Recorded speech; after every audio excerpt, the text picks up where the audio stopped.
Welcome to episode 34 of the Rebel Army podcast, the official podcast of Cork City Football Club. And this week, the owner's back for another grilling.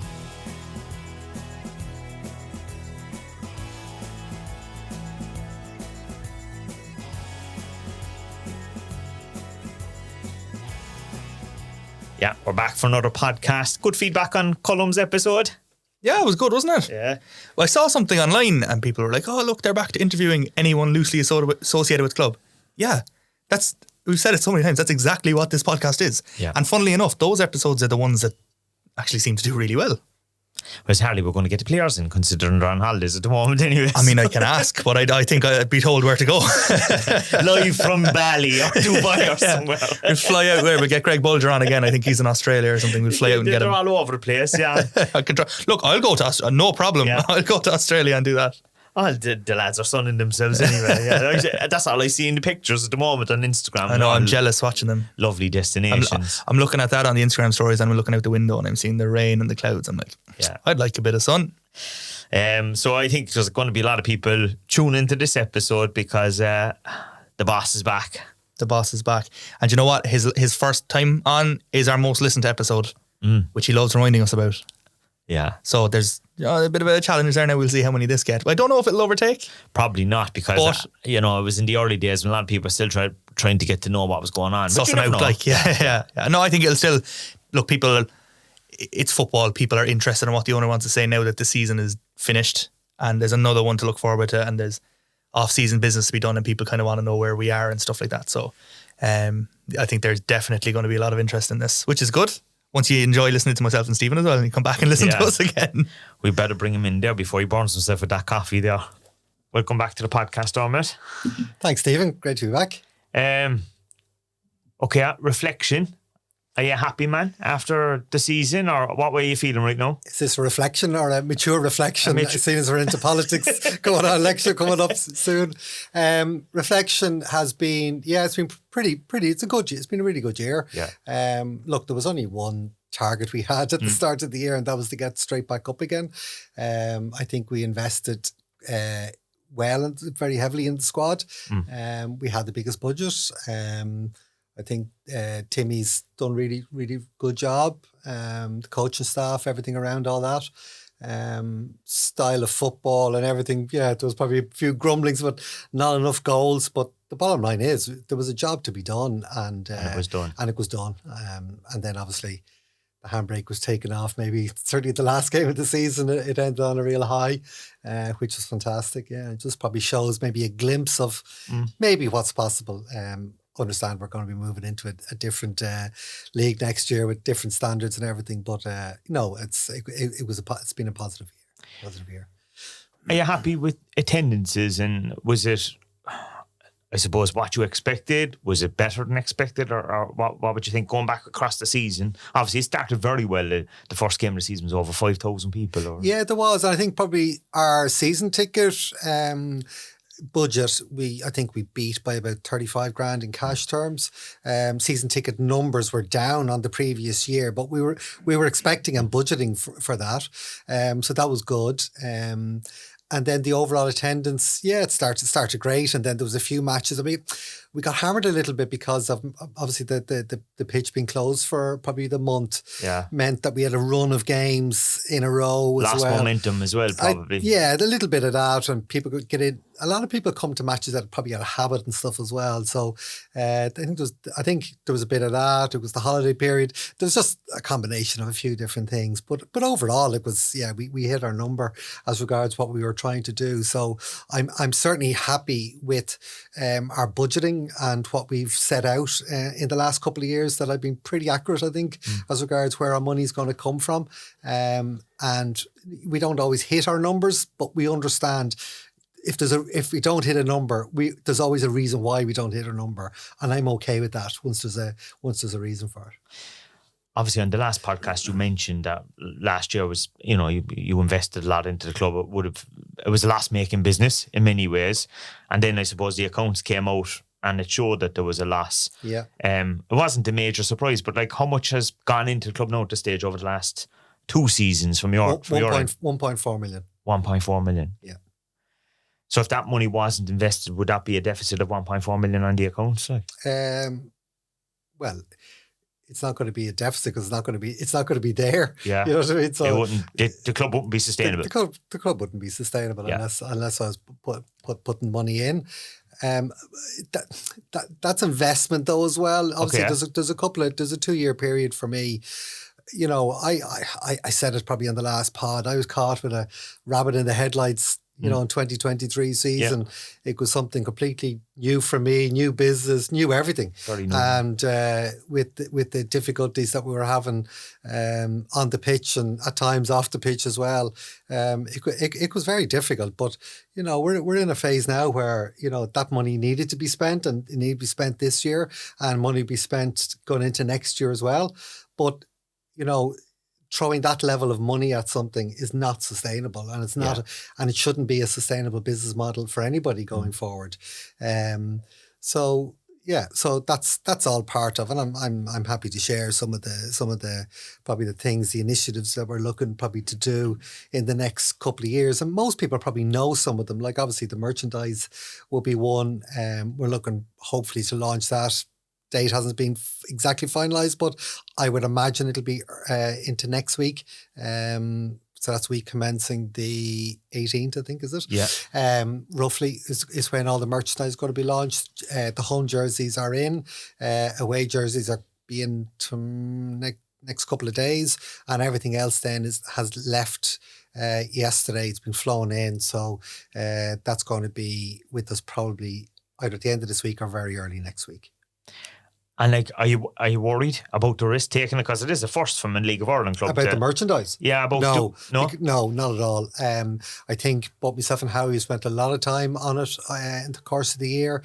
I think from a design point of view, I think obviously I give Howie a lot of trust in the design element of it. I'd like to think of a fairly good eye, whether it's my left or right eye, I don't know, but one of my eyes is relatively decent I have a good eye for product. It's probably, okay, it was bathrooms, but it's a similar thing. Yeah. It's still product at the end of the day.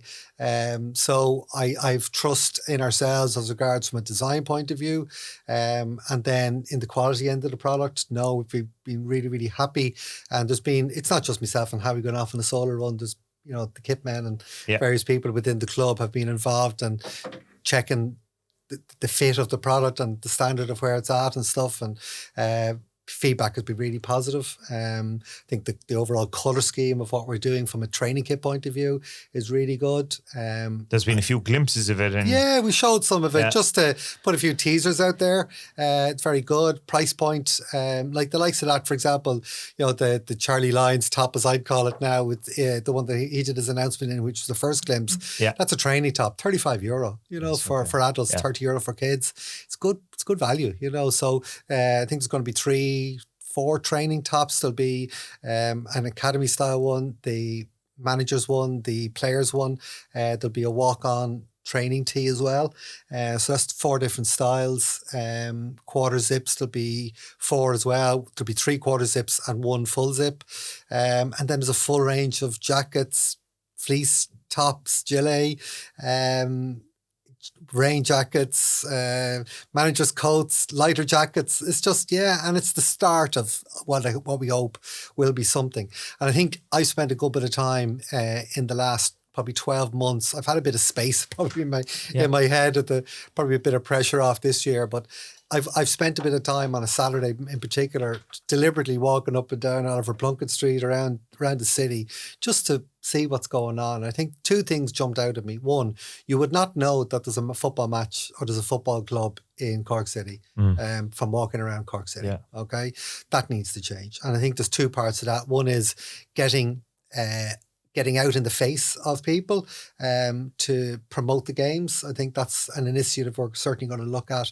I think we're going to look to commit to maybe the first 2 months of next year of putting, I call it a road crew, but some sort of a road crew, you know, students, if people want to go out and, you know, dressed in Cork City gear, potentially handing out vouchers and stuff like that for like games. A promotions team. Promotions team to get out and about in people's faces.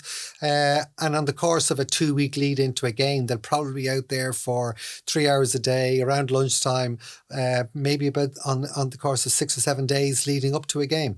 That's one initiative we're looking at. And then the other thing is there's a lack that I don't see anybody wearing Cork City branded merchandise walking around the city. You might get the odd jacket here or there. If when the guys playing, it's very noticeable. Everybody's togged out in the gear on that match day.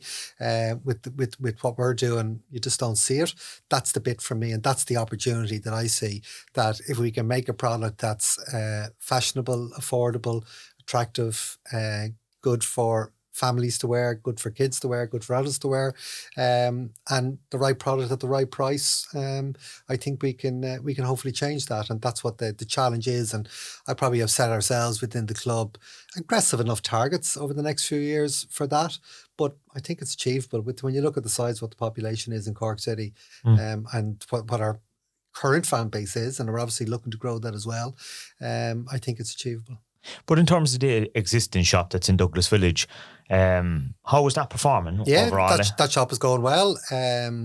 We're just spending a few quid on it at the moment. There's a new counter going in and a bit extra storage in the back of it. So new TV going in. So so that work was literally just the woodwork part has gone in. There's a vinyl wrap to go in around the part that woodwork that's gone in, and so that's, and then there'll be a new on the floor area of the shop. There's new racking going in as well. So there's a few quid have to be spent in the shop as well. There's city central location is still not forgotten about. That's still something would be in my head, but I think it's also important that we've got support from Cummins local sports shop. Have been very good to us last year and again this year. Elvery's and Sports Direct, they're all coming on board. With the new kit as well. With the new kit, they won't, most of the home and away jerseys, some of them will have a bit more maybe of the lifestyle than the others, but again, I need to prove myself to those companies as well, to show that we've got a good product we can deliver, our communication is good, just the whole thing.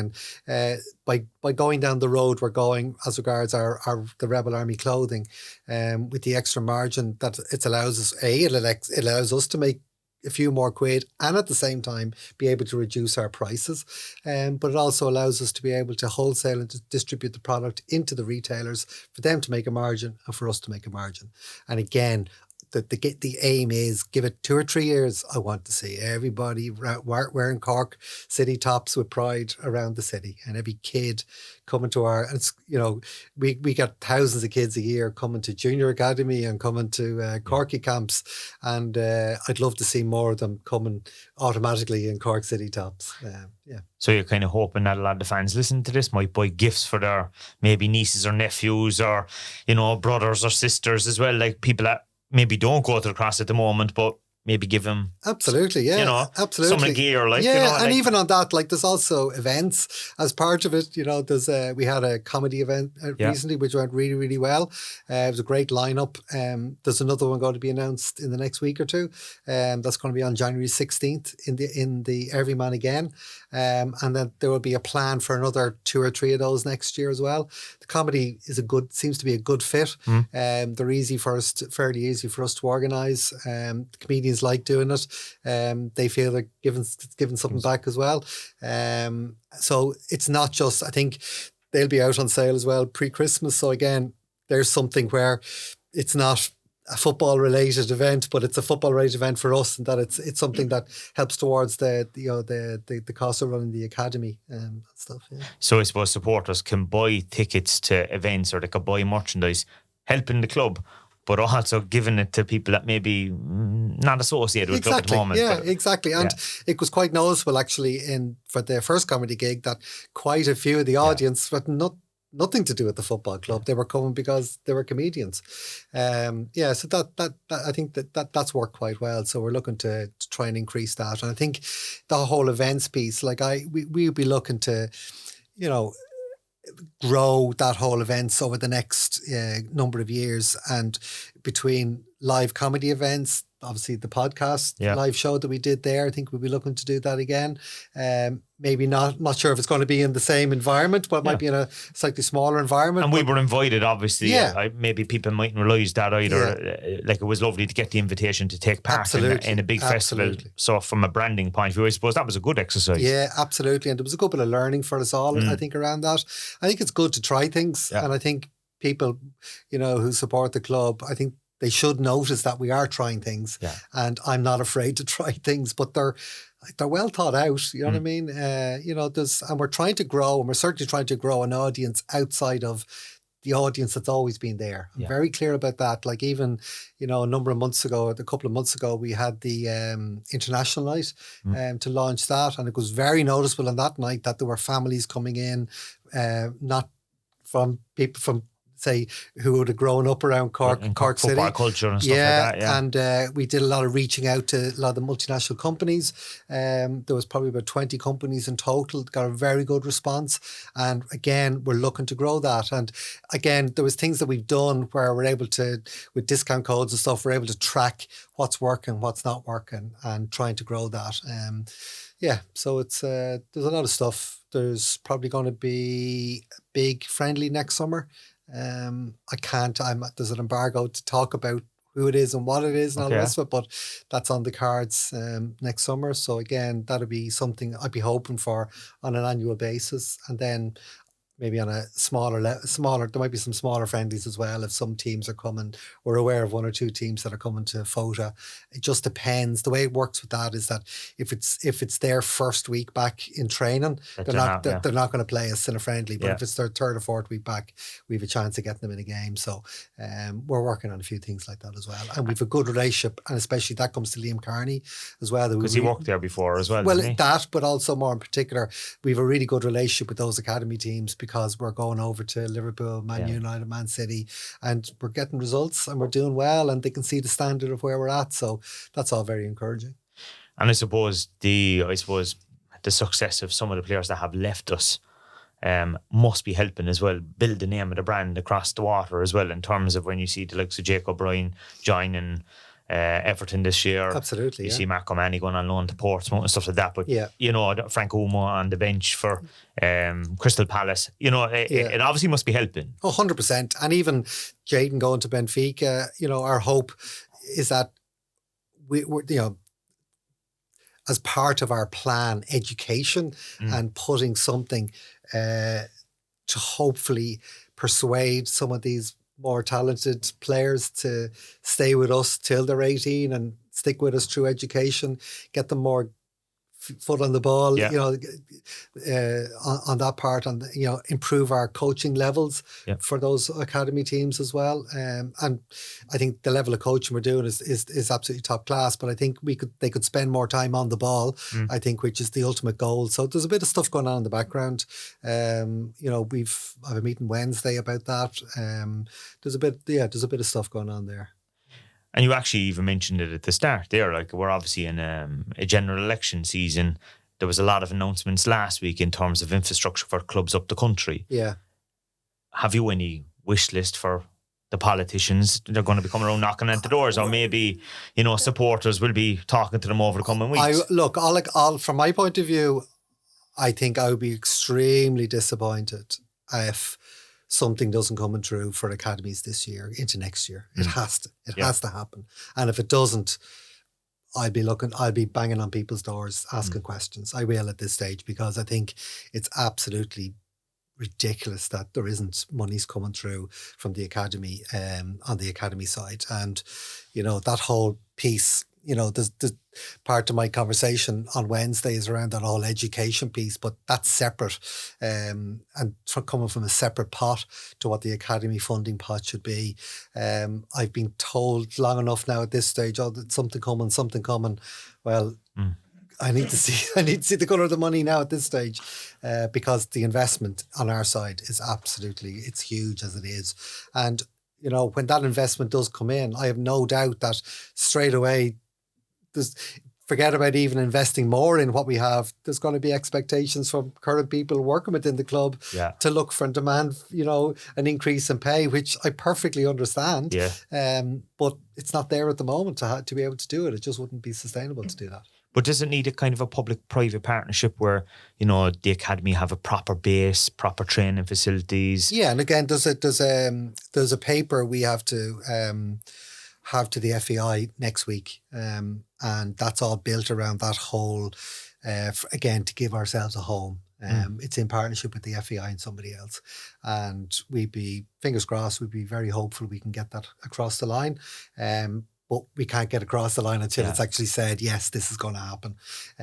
But we're certainly, the people we're speaking to, the people that are involved, we're very happy with the way that's going and it's developing. And I think it would give, probably for the first time, a sense of home and belonging to the club. If we can get this across the line, I think it could be fantastic. And it would also allow us, there's loads of things that we'd love to do, even around international tournaments and bringing over foreign teams and stuff like that as well. We've a lot of ambition, but we need help, and we need help from the supporters, the season ticket holders, from the FAI, from government, business from community, UEFA, FIFA, sponsors. I'm certainly writing the check at the moment, but that level of support from me personally can't and won't continue. Going into the future, things have to change. And again, I needed a couple of years to get to. I fully understand the business now, of where I'm going, and I think we're on a really good track. But it's hard work. Like there's a lot involved. Like I was perfectly happy retired a few years ago, and all I could say is I'm officially working full time again. Like it's very enjoyable, and there's certain parts of it that I really enjoy doing. But it must feel sometimes like that it's an endless pit. Like in terms of when you don't actually have a place that you can call your own, like that you can invest in capital, where it's a building and it increases in value over time. Football must be difficult, compared to the bathroom business, for example. Yeah, it is. Look, it's hard, but it's not. It's what we're trying to do is achievable. There'll be an announcement probably, if not on Friday, early next week, about an investor potentially coming on board. Somebody new into the club who's from Cork. Is going to take a percentage. We've been working with him very diligently for the last number of weeks, even with our own internally commercial team. It's very positive, very positive. Just he's bringing a level of professionalism, a level of maturity from outside the industry as well. A local knowledge of the business people within Cork. He's currently got huge experience in this area of sponsorship and raising money. So that's going to happen. I have personally found it, just been a great support the last number of weeks. He's led the line on a few things, and it's been so far it's been very enjoyable to have him on board, and that'll hopefully be all finalised.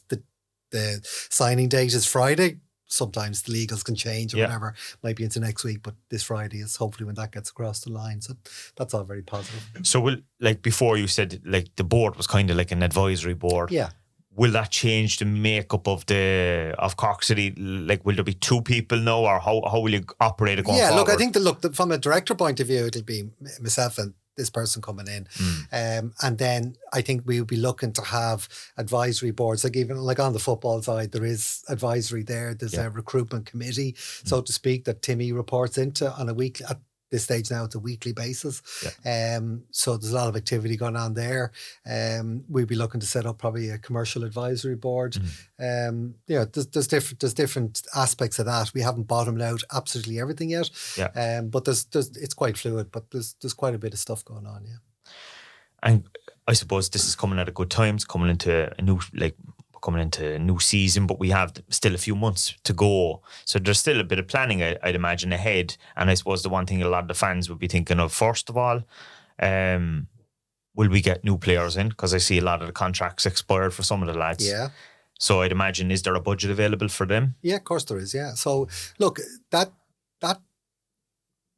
recruitment piece will go on into January. Yeah. Okay, so there's a couple we're hopefully close enough to, which would be, I think if we can get these guys across the line, I think would be great. The window officially opens 1st of December, but we can sign right up until towards the end of February. We obviously don't want to be doing that when we get them in. Yeah. I think the players pre-season will begin probably beginning of December. Will it? That early? Yeah. Oh, yeah, absolutely. Yeah. So the players that we have signed, they'll be in for probably about 3 weeks. They get a small break and then they'll be back in first week of January. And obviously you want to have as many as you have, but there's been quite a few conversations with Timmy and the committee, so to speak, regarding the recruitment piece, and we've got a very good base there. Okay, and where we're at now compared to when I first came in, it's completely different. I think if you look at who we have already in the building, it's very strong. So we can. There's no mad rush. I think when we know when the right player comes along, the right player will be signed. Hopefully, there's obviously loan signings will happen, and they're more likely to happen in beginning of January than now. Because of other leagues and stuff like that. Yeah. But there are conversations, like I'm aware of 2 or 3 loan players that we're actively talking to clubs about. And again, we've got good relationships with a number of clubs in the UK as well. So, so it's an ongoing thing, but I'm certainly happy with where we're at. I know Timmy's very happy where he's at. So it's work in progress. Obviously, it probably surprised a lot of fans the extent of the investment during the summer. I'd imagine it went from kind of being not a quiet pre-season. There was a lot of people signed, but there was no big name kind of signed, bar maybe Greg coming back to the club. But for both Rory Keating and Shawnee Maguire in the space of a week or so, that was a big statement of intent, was it? Yeah, but again, look, I think that type of investment in the right player will happen. And that'll happen at any time during the year. If it's the right thing for us and we feel it's the right decision, we'll do it. There's no problem there. And we felt those 2 particular players, and obviously like Sean Murray as well, being signed on a full-time contract, next couple of years, that we've a bedrock there of experience in particular, which is what we wanted, and talent in particular as well. And I think people have seen in certainly the last few games, certainly the 2 lads up top, I think we'll be very excited about for next year. See what we can do there. And I presume that you're going to, like you were talking about getting people to wear the jerseys around the city and stuff like that, that you build campaigns around some of these star players as well, that the household names in Cork, because I think that's maybe something that's been lacking with the club over the last few years. Yeah, I think obviously the likes of Shawnee and Keats in particular will be probably the 2 most prominent names. So look, I think we're doing a lot of work at the moment, even to do with schools, visiting schools with the trophy, all that type of stuff. Yeah. There's a couple of background work going on. So again, I think social media, I think paid advertising is another thing. So we're working with a company now. Can't remember where they're based, Sweden or Denmark or whatever, Sweden, where they're based. And then I've somebody that's worked with me in the Sunnis business as well.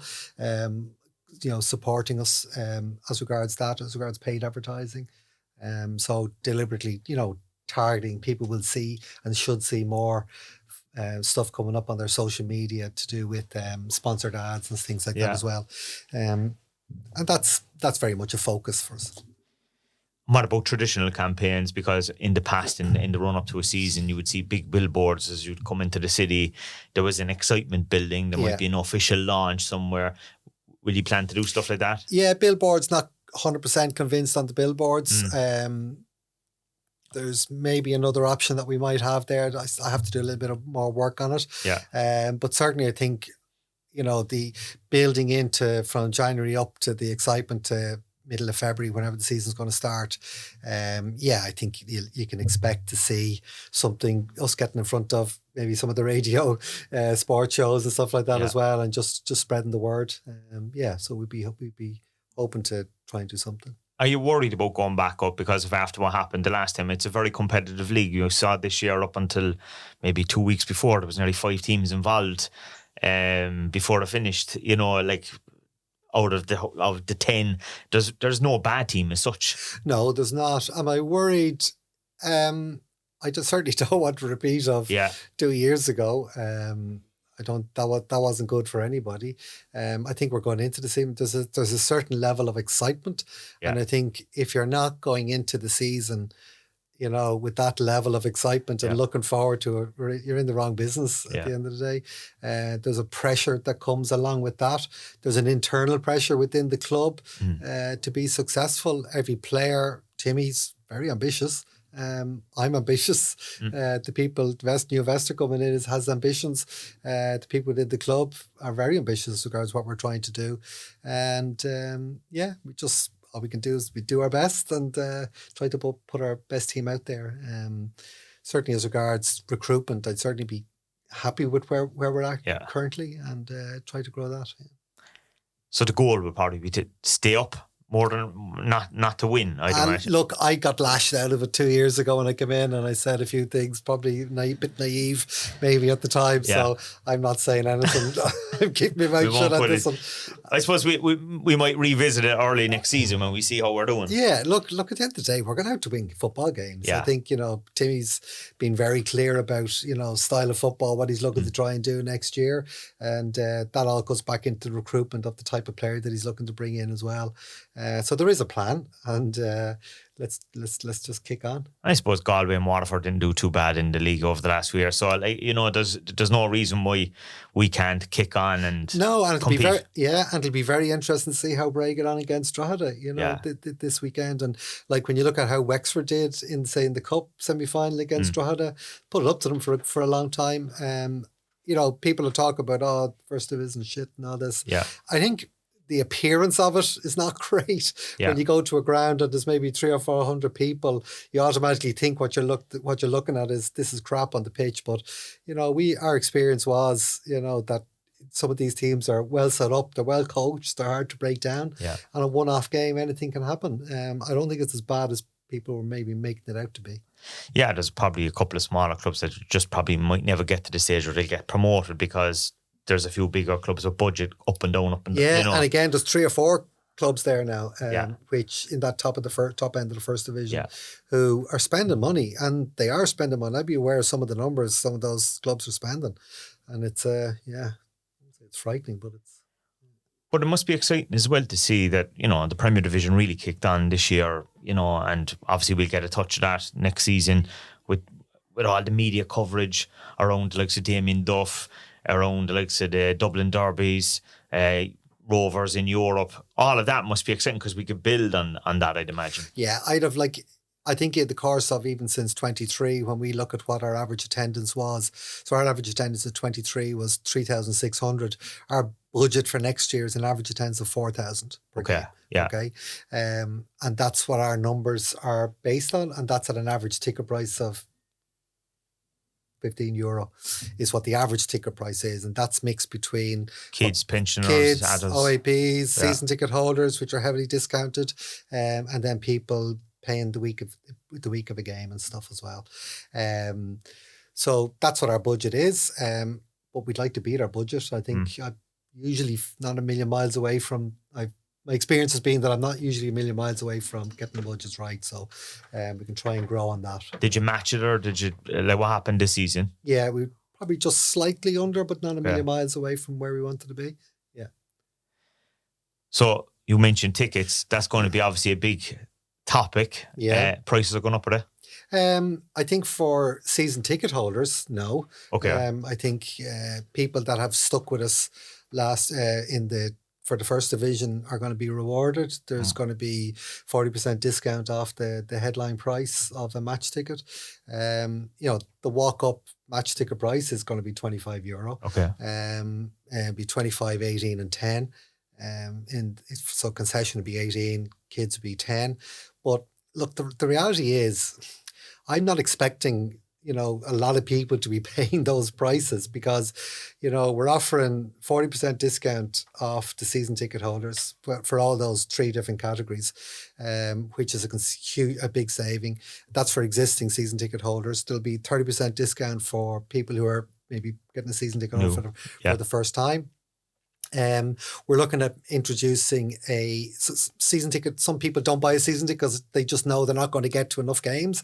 So what we're going to do is introduce a 5-match pass, where in the case of an adult ticket, it'll be €100 for a 5-match pass. So you pay €100, you get credit for 5 games, you get a code. And then you can go in and buy the ticket for whatever game you want to go and see. I'd imagine that'd be popular for gifts as well. Absolutely. So it means that there's a commitment from you to us, and there's a commitment back as well.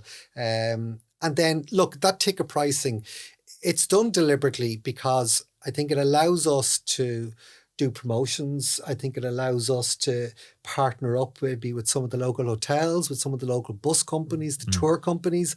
Like if I could get, a number of bus companies, tour companies to, ramp up on a Friday night. You've got maybe 50 people on that bus or whatever. If we have 3 or 4 buses coming to games, half of those people are going to buy merchandise. They're going to buy the hats, scarves, jerseys. That's any time this bus comes up, you always see the people buy the merchandise. So there's they're worthwhile. Yeah, absolutely. So there is some method in what we're trying to do. It allows us again to heavily promote out on the streets of Cork as well, maybe in some of the pubs and stuff around the city as well, where we can potentially, for certain games, whatever, put discount codes out into the marketplace as well. So it's I can understand if people say, geez, we're going to this price now, but come with us on a journey, okay? We're on a bit of a journey here. The way pricing had been, and I say had been over a number of years, hadn't helped the club financially, okay? And if we want to have an honest conversation around investment in the football club, ticket pricing is a massive part of that. And there's probably 4 or 5 different revenue streams within the club, and one of those are the supporters, okay?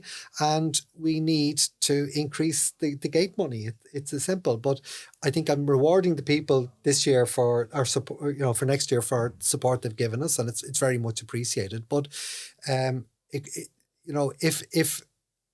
you only ever want the product at the cheapest price, we're wasting our time. Yeah. If you want us to put, and I feel I put my money where my mouth is, I made the investment on and off the pitch, okay, in quite a few different things.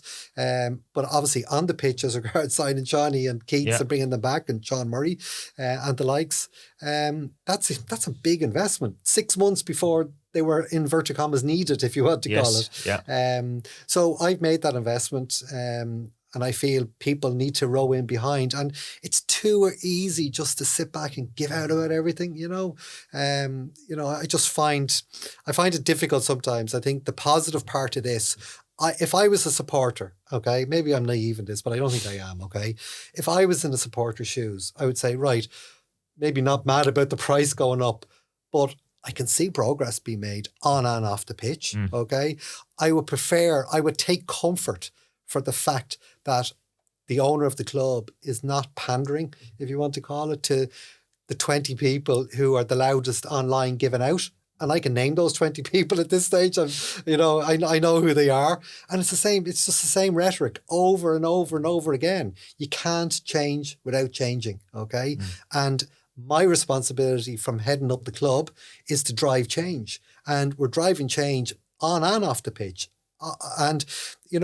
I'm doing something here that no other club is doing. We're also bringing out merchandise, own branded, that no other club is doing.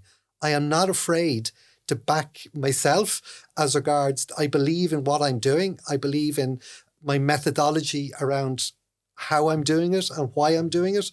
And people need to buy into what we're doing. And if we do buy into it, we can all share the success on the pitch. If it's just me, we're wasting our time. Okay, so, that's quite direct from me back to support base, but there's a business, and people say, well, it's not business, it's football, but it is business. It has to be run as a business, okay? If we want to have a sustainable club, okay, we have to support the things that the club are trying to do. And the things that I'm proposing, okay, are not off the wall, they're not off the charts, they're reasonable, I feel they're acceptable, not a massive cost. And I understand it doesn't suit everybody, and understand for some people it does hit them in the pocket. I get that, okay? And I empathise towards that. We're looking for, to add to our volunteer base. So if you're in a position, for example, where you can't afford to go every week, volunteer for the club. We'd love to have you. If we can have a base of, and it might be a case of some weeks you go as a paid fan and some weeks you come as a volunteer. But if we could attract, another 10 to 15 volunteers on top of what we have currently, and you get something back out of it. There's a feel-good factor. You give them back to the club are giving to you. You also get invited to maybe to some of the events that other people don't get invited to, because it's been shown this year we've been loyal to some of the volunteers.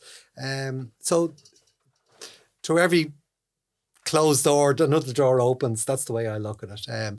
But I think it's really clear things had to change within the club. It have to, because the club has a history of financial problems, no different to every other club. So do you want me to keep doing the same thing what you've always done? Because it hasn't worked. Yeah. Okay. So something has to change. Okay. And I hope people take comfort in that. What about the parent listening that has a couple of kids and, all of a sudden the kids' price is doubling? Would that be an issue? No, because I think, look, there's probably going to be, and we're not going to release it all, but it's likely, there's going to be family packages type things where the likes of two adults, two kids, €50 type thing. So that mightn't happen for absolutely every match, but there will be different packages, different promotions. And again, by having the ticket pricing the way we have it, it allows us to do various promotions at different times of the year. So, for games we feel we want to do it, it allows us to, to do the promotions back into the international community. And it helps with our planning as well. Like this idea that, €25 on the gate, but you're not helping us by rocking up on the gate. Yeah. The earlier we know how many people are going to show up at the match allows us to plan better. So if we don't know and we get the numbers wrong, so we might plan for 4,000 people at a game and only 3,000 show up. We've paid for the security to go for 4,000 people. Okay, that doesn't help us. Yeah. Okay. So that's why we're encouraging as many people to buy season tickets. It's great value. The 5-game pass. Is there a cap on the amount of season tickets? Like, for example, if everyone listening to this decided, I won't take a chance and going to avail of the discount, are you going to cap it? Some clubs abroad. No, because we have the capacity within the stadium. Like if we can, if you're telling me, will I take if 6,000 people came along? Buy season tickets. I'd take it now. I'll bite your arm off. And then you don't have to worry about tickets for the rest of the season. Exactly. Yeah, no, it's a no-brainer. Absolute no-brainer. So we want as many people in, and because if you've got 6,000 people coming to a game every single week, think of what you could do. Yeah. Think of what we could do with the club. It could be fantastic. It would be exciting. I think the match day atmosphere would be absolutely incredible. That's where we need to get to. And we need to attract a new audience outside of the audience that we currently have. The audience that's there have been very loyal to the club and there's a base, but we need to grow that base. And that's a thing that's something for us where, getting out in front of people on the streets and doing various things over the next 2 to 3 years, we would hope the base of where we are at now, we would hope to increase that substantially in the next number of years. And success on the pitch, is part of that as well. And obviously we want to be as successful as we possibly can. But I think this year within the League of Ireland, it was so competitive. People maybe talked about it wasn't a great league. I completely disagree. I think the level of excitement, and I'm actively go to matches all the time. If we didn't have a match or any of the week, people would see me at grounds. I actively go, and it's just very exciting. And who's doing a good job from the other clubs at the moment in terms of take away the football part of it? Yeah. From a commercial end, from match night experience, that type of stuff. I think commercially Bows do a very good job. Okay. I think Rovers are getting there. I'm not seeing as much. I think obviously Sligo Rovers in particular do with their support base that they have and how they run their club. I think they do unbelievable work, and it's that's some amount of work that they put into what they do. Galway, I'm not that familiar with the commercially. I think Waterford have improved a lot. You can see what they're trying to do now as well. So I think the whole league and professionalism of the league has definitely improved. Very interesting what Drogheda did yesterday at the game at the cup final. As regards they had a big few banners up in front of their fans, which was really good. They'd everybody flagged up, and it was quite noticeable that Derry hadn't done anything. So it was a bit. Yeah, I don't know if there was an arrogance there, maybe to Derry being in that final or whatever, but yeah, you could see the effort, and that effort got rewarded by both on and off the pitch yesterday, I think. And would you look at doing, so you're talking about bringing new people into the game. Do you think you have to change anything of the match night experience, around facilities, food, that type of stuff? Yeah, again, we're due to have a review. I was supposed to have it last week and I couldn't do it, so we're due to have a review very quickly, very shortly about the match night experience. Again, very open. If people have, feedback for us as regards what their match night experience is, give it to us. We'd be delighted to hear. You can contact us through our socials, anything at all. We'd be delighted because we do want to improve it. Yeah, I have a meeting in a couple of weeks with somebody who looks after Leinster Rugby and stuff. So just want to get their feel on how does it work for them. And just see what we can do. Because obviously you did a partnership with the Corner Flag this year. That was something new. Yeah. How did that work? Yeah, that worked absolutely fine. Yeah, it worked well. I think Mondays, people don't like drinking on a Monday, which is fair enough. So the Monday matches didn't go great. Everything else though did really work quite well. So there's a conversation, or there's another conversation still to be had with the Corner Flag around next year to see what we're going to do, if we're going to partner up again, and take it from there.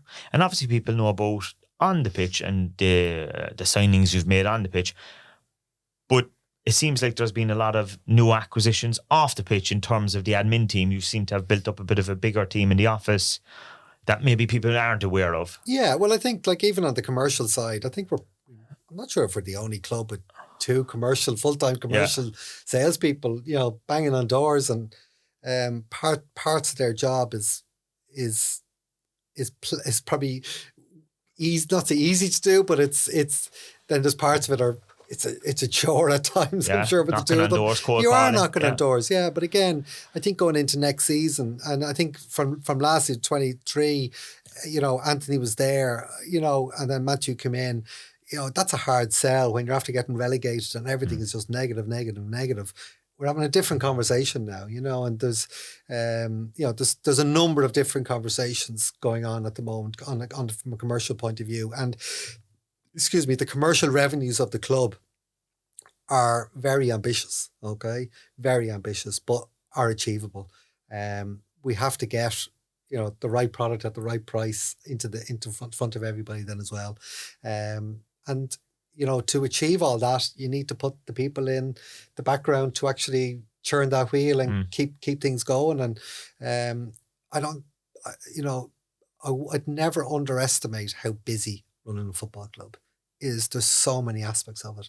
It's absolutely mind-boggling. It really is. And there's loads of aspects, both from a player point of view, from merchandise, from a Liga point of view, from collecting money, all sorts of stuff. It really is. It's hard work. It is hard work.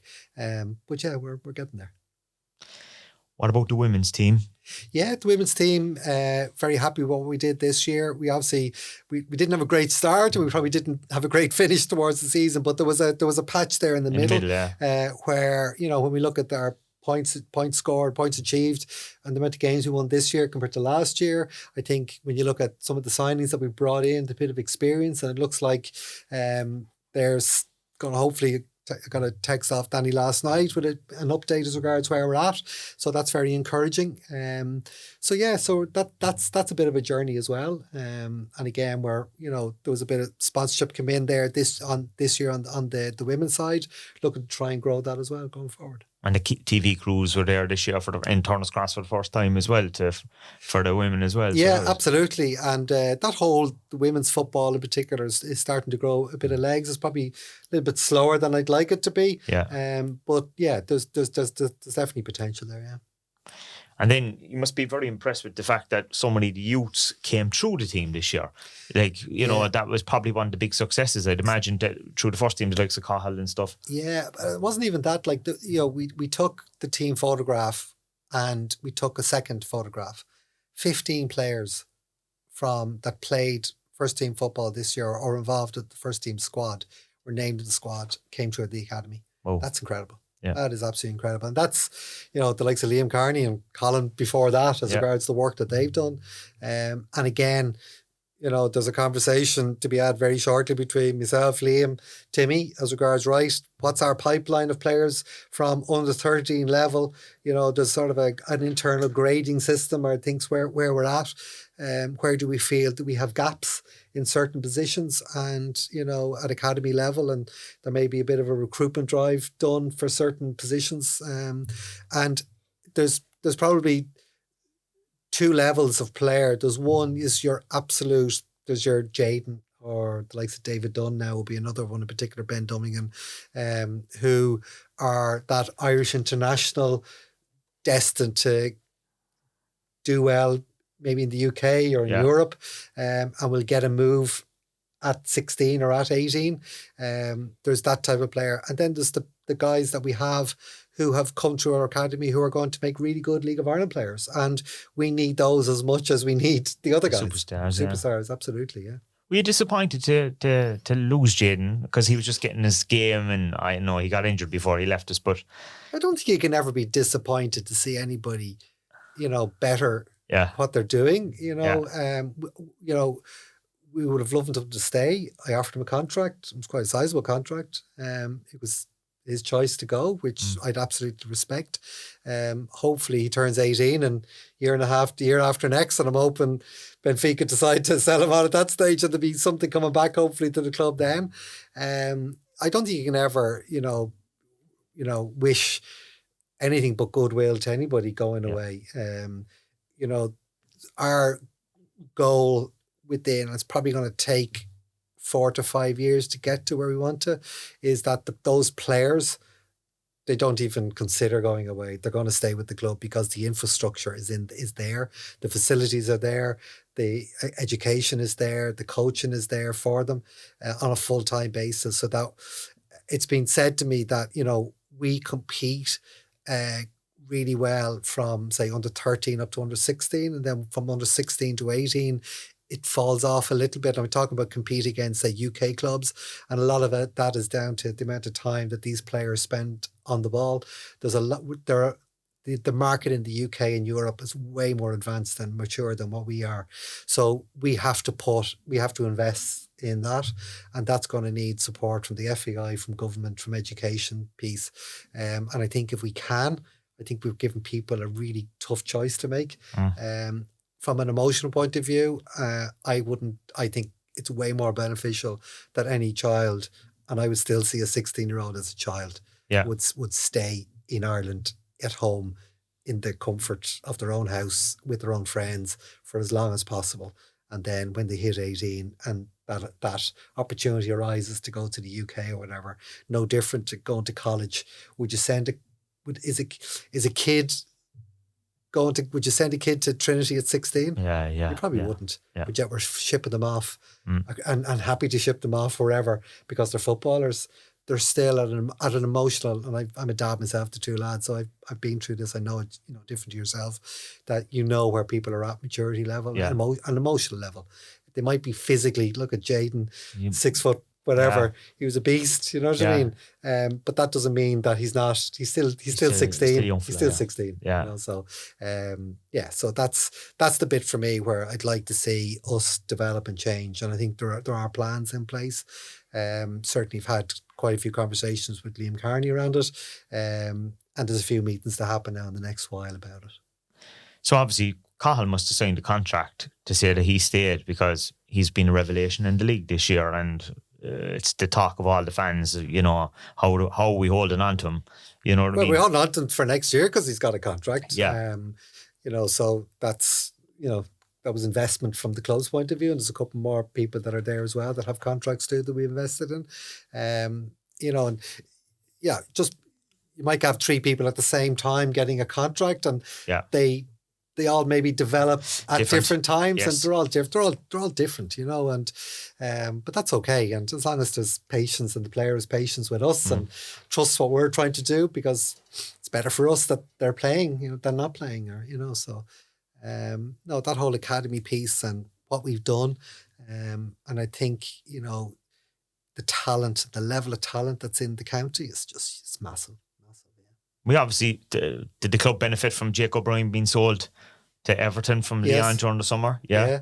Did that help the whole Shawnee and Rory Keaton part? No, that would have had no influence. It was just around the same time. It was, but no, that sort of stuff wouldn't influence me at all. You know, the likes of the Jake money, you know, player sales don't go into my budget. Okay. So it's because you just don't know when and how, you can't budget around that. So if that goes in, that allows us to invest back into the club maybe down the road, or make a profit potentially down the road. We, like, you know, this thing of me writing a check every year, like that's not running a sustainable business. What sustainable business keeps writing checks?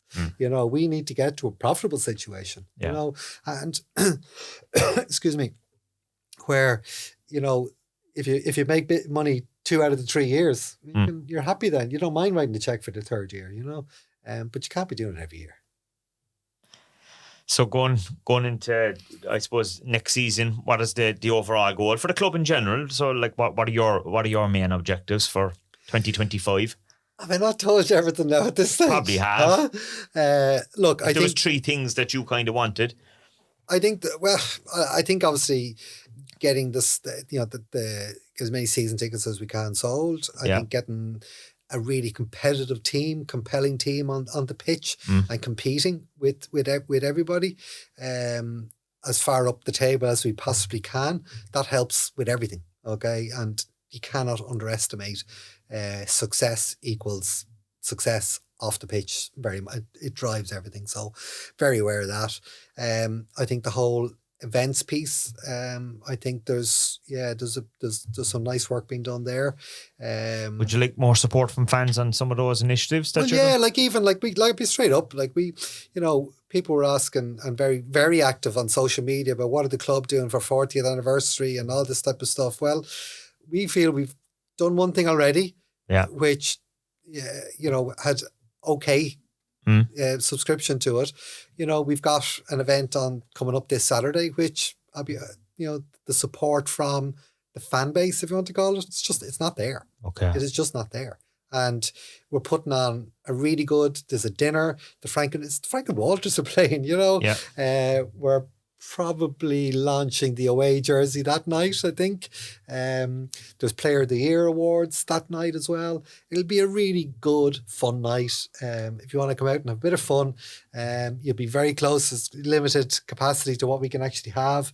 You know, there's a number of our current sponsors have definitely come on board and taken tables and stuff, but from individuals who are not, say, current sponsors who have bought tickets, I'll be honest with you, the take up hasn't been great, and I'd ask for support on that. Absolutely, because again, if people aren't going to support what I do or what the club do, I'm not going to start writing check for everything for everything. So we need support around it, and the product is good, and I think if people look at their experience of the live podcast, fantastic, man. You did a great job with it, and the guests that we had and the feedback on it was, and maybe we've tried that once, people have experienced it, hopefully we can try and grow that. The comedy night was very successful as regards great feedback of it. Again, that whole City Till I Die Laughing, January 16th, there's another one coming up, and there's going to be another probably 3 following on from that next year.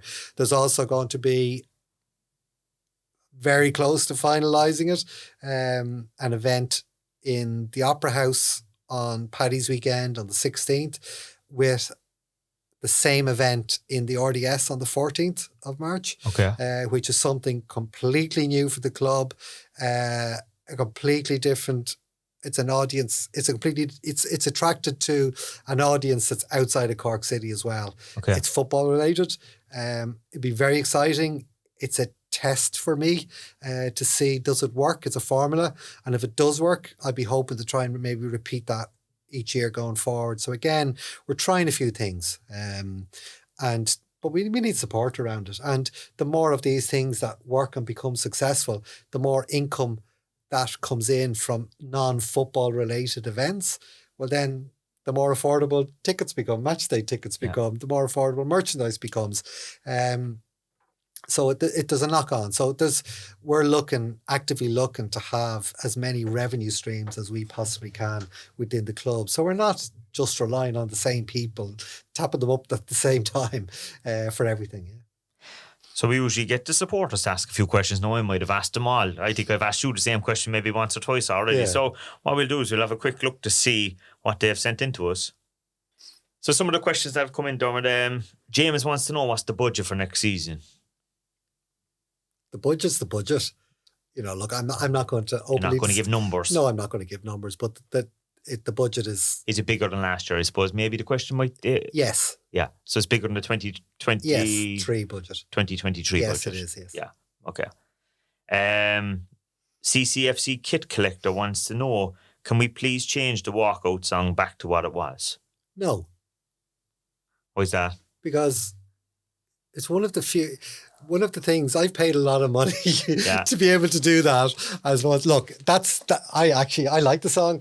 It was something that one of my sons picked. No, so there's a sentimental aspect. For me there is, and I think I think that's okay.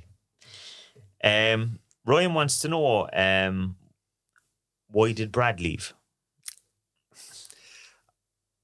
Look, I'm not going to talk about individual players, I think, but it's squads change, move, develop. For a number of different reasons. For loads of different reasons, okay. Luke wants to know, do you see yourself as the owner of Cork City in 5 to 10 years' time? Yes. So you're in it for the long haul? Oh, yeah. Another fan wants to know, when is the shed going to be 18 plus? I don't think the shed will ever be 18 plus, and I don't think it should be ever 18 plus. I think, look, the shed is like, that's where the new Cork City fans lose their virginity, I suppose, as regards becoming the real supporter. It's probably a coming of age experience for some people. I know some people might find it a little bit annoying, but those people that found it annoying were those kids, were those teenagers themselves not so long ago. So no, I don't see any change. The one thing that needs to change, and I'm saying that I'm being quite clear on this, the damage that's been done in the seats, people jumping on seats, it costs us 50 quid a seat at the moment, okay? So, there was matches there where potentially you could have 20 to 30 seats being broken. That's costing the club every single game. You know what I mean? So that sort of stuff has to stop. Has there only been talk about safe standing in the League of Ireland? There is. Well, I think in Turner's Cross, I think Barry Cotter in the MFA, I think would look in time maybe to introduce it. I think there is a plan. But that's going to take a few years, and it requires funding. And it would require probably changing the setup of the stand as well, because it'd be tight enough to put those. I've seen a picture of what it looks like and all the rest of it, but until there would have to be funding there to go and do that. Well, look, I think you've answered lots of questions today. I hope I gave you another good grilling like the last time, and that I wasn't too hard on you.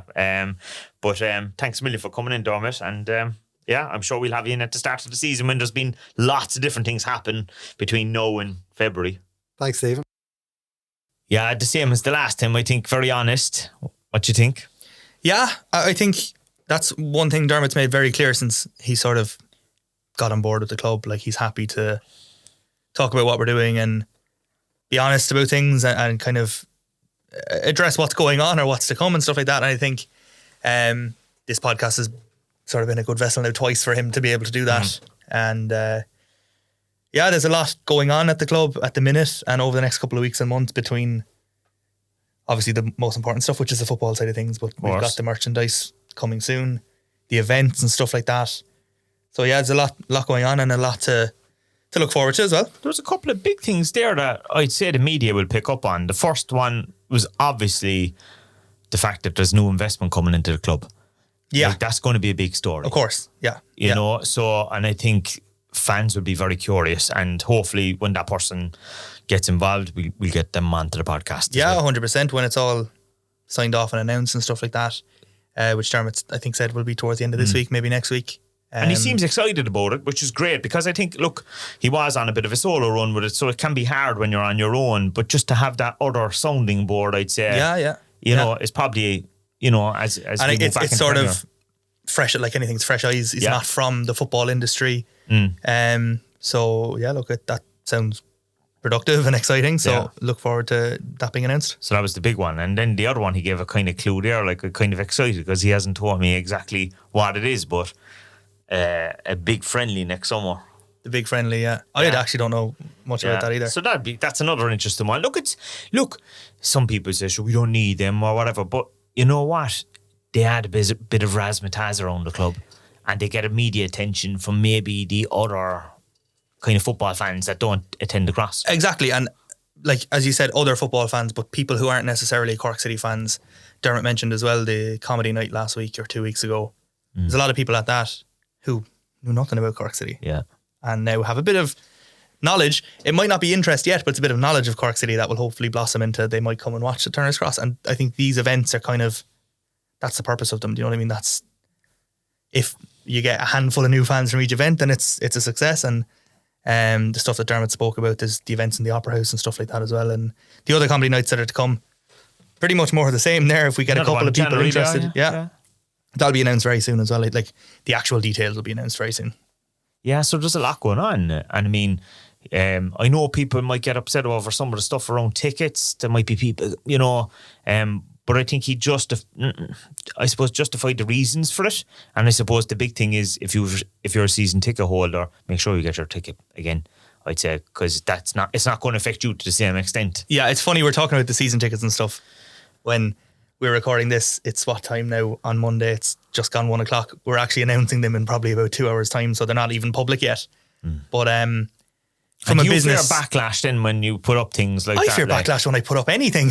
But no, I don't think, like, from a business point of view, Dermot's given the reasons behind it, so I think if people listen to that and hear that, they'll understand it more. The one thing for me, look, the business money side of things, it's not my game. I'm just here on the other side of things. But the one thing Dermot said there is, ticket prices haven't really changed a whole lot over the years, and with that, the club ended up in financial difficulty and stuff like that. And from that point of view, no, we don't want that to happen again. Do you know what I mean? So it probably is important that things have to change.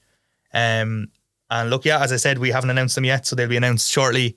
We want to see a hell of a lot of season tickets being bought this year, because I look around the league, I see how many season tickets other clubs have had this year, and I'm jealous a bit. Like, I want us to be like that. I think we can be like that, and hopefully we will be like that. But as I said, they'll be going on sale today. By the time you've listened to this, you may have already purchased your season ticket. But if you haven't seen it, they will be available at ccfc.ie/season tickets as always. So all the details are there.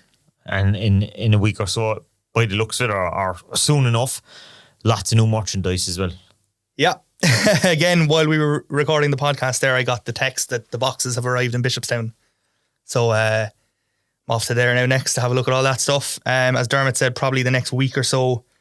He mentioned there as well about the away jersey on Saturday. So I suppose that's confirmed that will be happening now. And there's still tickets available for that as well. There are, It's ccfc.ie/40th. If you haven't seen much about the event, it's essentially a celebration night. There's a 3-course meal. It's €99 a head. Tables attend. The Frank and Walters are performing at it. Player of the Year awards, a couple of interviews with the winners and stuff like that. So it's going to be a fun night. As Dermot said, you'll get a glimpse of the away jersey, and a couple of days later you might get a glimpse of the home jersey. But yeah, even on the merchandise side of things, look, there's a lot happening at the minute. It's going to be a busy week, 2 weeks, maybe 3 weeks with things coming in. It's something that I think Dermot said it, we've taken a bit of a gamble on it, but we're confident that it'll do well. Yeah. Like we're working with a team with experience in this regard who have assisted on the design side of things and stuff like that as well. So there's reasons to be excited about them. I think they're nice jerseys. The training gear is nice. People have seen that, some of that, and it's on the way now. So it's time to literally leave here, get out counting, get ready for the photo shoot, and get ready to stock up the club shop. So busy couple of weeks on that front. Busy couple of weeks ahead. So yeah, so obviously we've had no fixtures. I don't think even our academy were playing, were they? We'd one game this weekend, yeah, our women's under 17s, which was their final game of the season, and actually Craig Robinson, the manager's last game as well, so he's finished up with us now. Craig and his team, look, they did phenomenal work this year. Scott Forrest actually left, I think last week, 2 weeks ago. He was Craig's sort of right-hand man.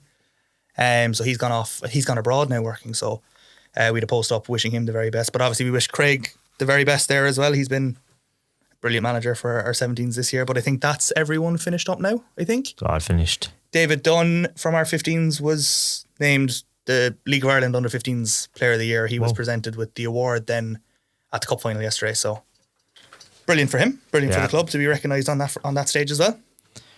And I think a couple of them were called up to different underage panels as well. Yeah, it's International Week again. I haven't seen all of the teams and all that yet, but there's been a couple of call-ups here and there. I saw actually a friend of the pod, Jake O'Brien, we had him on a couple of months back now. Got drafted into the Ireland squad. Was he drafted in? Yeah, he's in. There was a couple brought in. I think 3 brought in because 3 dropped out due to injury, and Jake's back in, which is great to see from a Cork City point of view. Actually, the one that surprised me the most in the last week is that we now have a former Cork City player in the Welsh squad. Yeah, I thought for a second there I was like, oh, interesting one. Yeah, it's an interesting one. People forget he had actually been included in an Ireland senior squad only a couple of weeks back with John O'Shea. And now he's in the Welsh squad because obviously his dad is Welsh, like. But yeah, of course, yeah. City give him the Declan Rice treatment, will we? No, look, that's a brilliant opportunity for him, and I think he's done well with Fleetwood this year. Like he's in there, he's their number one. He's probably also kind of saying as well, like there's a lot of people in the Irish squad. Like so many goalkeepers. Yeah. So many one goalkeepers. Area we don't have a shortage of at the moment. Exactly, and that's an opportunity for Harry to it's David Harrington, by the way. I don't even know if we've said that. That's who we're talking about. City fans will probably know, but I just was fascinated by it. But fair play, and look, very best of luck. Like I wanted to Noel Mooney tip him off. It was my first thought as well. Yeah, there's a very obvious Cork City connection there, isn't there? Cork City goalkeeping connection as well. Did you know there's a goalkeeper that has a Welsh dad? I know. Look, fair play to him, and obviously the very best of luck. I hope. Best of luck. I obviously would much rather he played for Ireland and became Ireland's number one. But look, if he goes on and gets into that Wales team and does well there, brilliant. Yeah, get an excuse to go watch Wales. Yeah, and I know. I see former player, we mentioned him on with the interview with Dermot as well. Jade Numa was playing with the under 17s that have gone on to the next level. I think they've qualified for the proper round. Yeah, I'll be honest now. There's so many. They have all these different competitions. I don't understand. Yeah, it feels like there's a team qualifying for something or other. Qualifying for the official qualifying. They're qualifying for the qualifiers. Yeah, there's look, international football confuses me at the best of times, but underage is definitely confusing. Yeah, it is. But look, that's brilliant for Jaden as well. Yeah, I think he's been doing well since he went off to Benfica as well. So it's. I think we always like to keep an eye on anyone that's left. And when they're doing well, you can keep an eye on someone, but when you keep an eye on they're doing well, it's that bit extra special. So, look, well done to him. Well done to the Ireland 17s. It's obviously Colin O'Brien as the manager as well. So, yet another Cork City connection. Cork City connection, yeah. Brilliant to see. Yeah, no, overall, there's so obviously it is International Week, so some people might be heading to the Viva on Thursday. I was there yesterday actually for the cup final. Oh yeah, brilliant. Yeah, who were you supporting? Supporting. Nobody. I actually quite like Derry. I wanted to see Derry do it. We always have a connection with Derry Cork. Yeah, I'm in shock that they didn't do it, to be honest. They've finished fourth in the league. They've kind of given away 2 trophies this year. They had one hand on the double only a couple of weeks ago, really. But to be fair, Drogheda were brilliant. Yeah. Absolutely brilliant. Good crowd. The there, atmosphere, so was yeah, it like the Drogheda 40,000 or crowd. The Derry crowd was good, but I think the Drogheda atmosphere was better. Yeah. Maybe I was closer to the Drogheda fans, so maybe Yeah. that's why I'm saying that. But yeah, like 38,000 people at an FAI Cup final that had no Dublin clubs. Which is brilliant, yeah. And one club fairly far away from Dublin in Derry. Yeah, it It's is, absolutely brilliant. I think I saw, was it LOI Media on Twitter? I might be wrong on that, but I think it's yesterday's attendance is higher than Drogheda and Derry's last finals combined. Whoa. Which is, look, that's incredible. That was only Drogheda's second ever, wasn't it? Yeah, 2005, I think, Yeah. when they beat us. Yeah. So maybe they like playing cities. In Yeah. the final. Yeah. Yeah. And they have a relegation playoff then next week. Yeah. So, someone reminded me, I hope they don't have a hangover over themselves. I know, Wanna take a handy. someone reminded me when I was driving to the Viva yesterday that 1 year ago yesterday I had been driving to Tala for a playoff. So that wasn't only a year, yeah. wasn't a very pleasant reminder. But if I had to deal with the trauma, you all have to deal with the trauma now as Yeah. well. Yeah. Well, But, at least that's in the distant past now. Thank God. Yeah, so no, we'll concentrate on the positive side. That we'll be Exactly, back up. yeah. So no, we are officially a Premier Division club now because it's over. The league is over, the cup is over, that season is finished. We know, well, once the relegation playoff is done, we'll know the makeup of the Premier Division next year and we can figure out how many times we're going to County Louth, for example. But Yeah, I suppose now it's just a case of looking forward to fixtures. yeah. Who do we want on the opening day? Where do we want to be on the opening day? Turner's Cross is my answer So anyway. obviously, once the playoff is over, we'll get what is it, about a week or so after that, is it? For the I think, fixtures. yeah, a couple of years have been different. I think one year they came out on the 21st of December. Another year they came out about a week earlier than that. So it'll be December anyway, but we can start promoting the fact that we'll have fixtures to look forward to anyway, which is the main thing. Yeah, I can't decide who I want. I think Shells or Pats at home. At home is the most important bit anyway. I'd love to be on TV. Yeah. Yeah. One of the Dublin clubs at home. Yeah, no, it'd be nice to have a big game, first game of the season. Sell out the Cross. Hype it up to the last. Yeah. No, we're looking forward to that. Yeah, I suppose that's it for another episode. I hope if anyone has any feedback as well in terms of maybe some guests that you'd like to listen to over the coming weeks, because we do have time now to kind of experiment with guests a bit as well. Yeah, we got a bit of freedom now for a couple of weeks. The players are on holidays. You know, they won't be back in for a while. So we could kind of have some maybe supporters, maybe famous people associated with the club or whatever. Yeah, whoever you want to see. Wherever you want to see, send us in some suggestions. Or maybe there's someone that we totally forgot. Maybe former players that you'd love to hear that you haven't heard their story yet. There's definitely someone like glaring that we should have had on Yeah. episode 2. So just we're still waiting. Send us in, or even if there's a current player that we can try and get for maybe December or something like that when they're back in training. Yeah, exactly. Just one thing I want to say as well, I'll probably mention this a couple of times over the next few weeks, but it's kind of touching on what Dermot said about volunteering at the club and stuff like that. Yeah.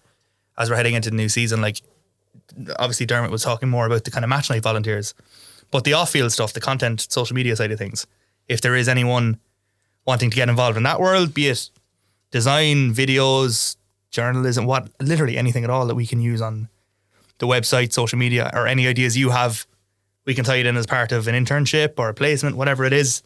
Get in touch, because I want to do more. I want us to do more as a club. So be it first team, academy, women's team, whatever it is, send me the idea. Get on. Look, you can get on to Cork City social media, my own social media, whatever it is.